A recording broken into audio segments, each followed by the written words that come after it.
Good day, my name is Enrico Sunga, a criminology student from PCR. Today I'm here at Computer Lab to share why I'm most excited to explore this lab.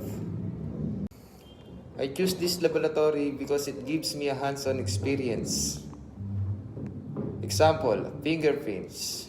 This really excites me because it allows me to apply what I've learned to class in real-life situation. Application to future. These skills will help me in my criminology journey by preparing me for actual investigated work. In my future career, I believe this training will make me more capable of solving cases and upholding justice. Thank you for watching my vlog. Once again, I'm Enrico Mateo Sunga, and this is my journey as a criminology student here at PCCR.